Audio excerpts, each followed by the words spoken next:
1 Kings chapter 2. Now the days of David came near that he should die, and he commanded Solomon his son, saying, I am going the way of all the earth.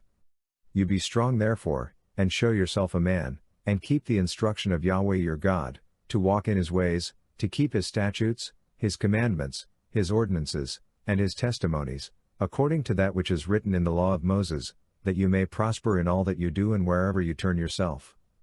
Then Yahweh may establish his word which he spoke concerning me, saying, If your children are careful of their way, to walk before me in truth with all their heart and with all their soul, there shall not fail you, he said, a man on the throne of Israel.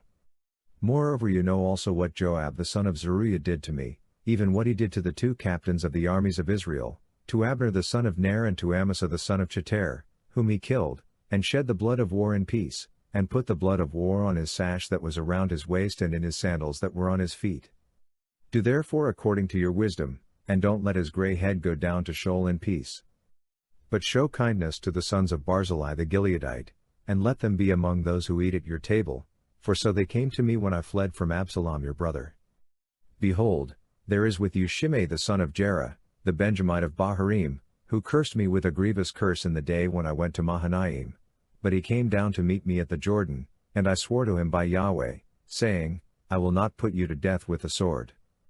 Now therefore don't hold him guiltless, for you are a wise man, and you will know what you ought to do to him, and you shall bring his gray head down to Sheol with blood. David slept with his fathers, and was buried in David's city. The days that David reigned over Israel were 40 years, he reigned 7 years in Hebron, and he reigned 33 years in Jerusalem. Solomon sat on David his father's throne, and his kingdom was firmly established. Then Adonijah the son of Haggith came to Bathsheba the mother of Solomon.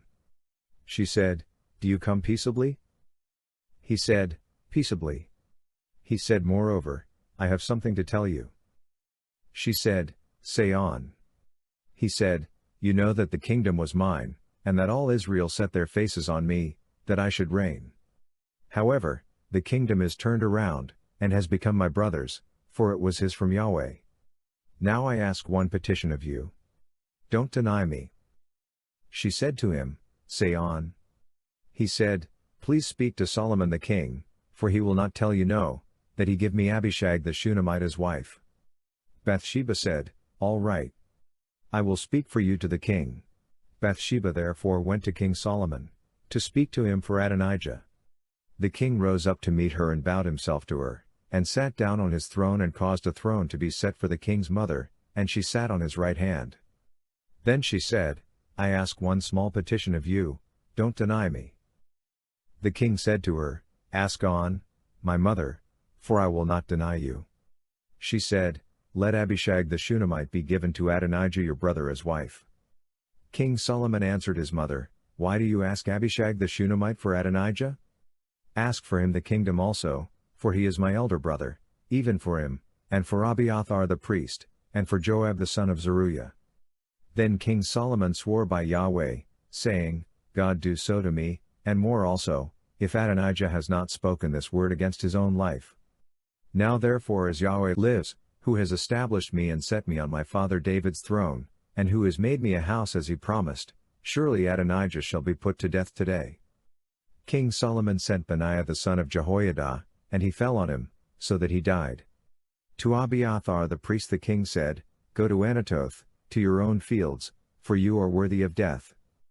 But I will not at this time put you to death, because you bore the Lord Yahweh's ark before David my father, and because you were afflicted in all in which my father was afflicted.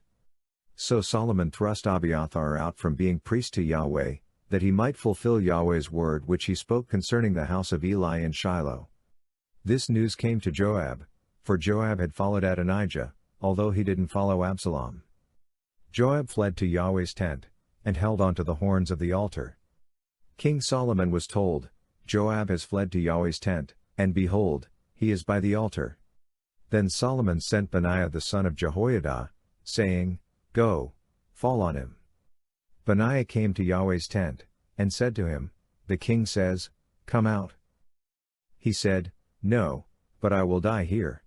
Benaiah brought the king word again, saying, This is what Joab said, and this is how he answered me.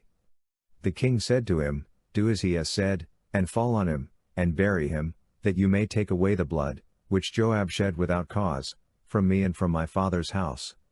Yahweh will return his blood on his own head, because he fell on 2 men more righteous and better than he, and killed them with the sword, and my father David didn't know it, Abner the son of Ner, captain of the army of Israel, and Amasa the son of Cheter, captain of the army of Judah. So their blood will return on the head of Joab and on the head of his offspring forever. But for David, for his offspring, for his house, and for his throne, there will be peace forever from Yahweh. Then Benaiah the son of Jehoiada went up and fell on him, and killed him, and he was buried in his own house in the wilderness. The king put Benaiah the son of Jehoiada in his place over the army, and the king put Zadok the priest in the place of Abiathar. The king sent and called for Shimei, and said to him, Build yourself a house in Jerusalem, and live there, and don't go anywhere else. For on the day you go out and pass over the brook Kidron, know for certain that you will surely die. Your blood will be on your own head. Shimei said to the king, What you say is good. As my lord the king has said, so will your servant do. Shimei lived in Jerusalem many days. At the end of 3 years, 2 of Shimei's slaves ran away to Achish, son of Maacah, king of Gath. They told Shimei, saying, Behold, your slaves are in Gath. Shimei arose, saddled his donkey, and went to Gath to Achish to seek his slaves, and Shimei went and brought his slaves from Gath. Solomon was told that Shimei had gone from Jerusalem to Gath, and had come again. The king sent and called for Shimei, and said to him, Didn't I adjure you by Yahweh and warn you, saying, Know for certain that on the day you go out and walk anywhere else, you shall surely die? You said to me, The saying that I have heard is good. Why then have you not kept the oath of Yahweh and the commandment that I have instructed you with? The king said moreover to Shimei, You know in your heart all the wickedness that you did to David my father. Therefore Yahweh will return your wickedness on your own head. But King Solomon will be blessed, and David's throne will be established before Yahweh forever. So the king commanded Benaiah the son of Jehoiada, and he went out, and fell on him, so that he died. The kingdom was established in the hand of Solomon.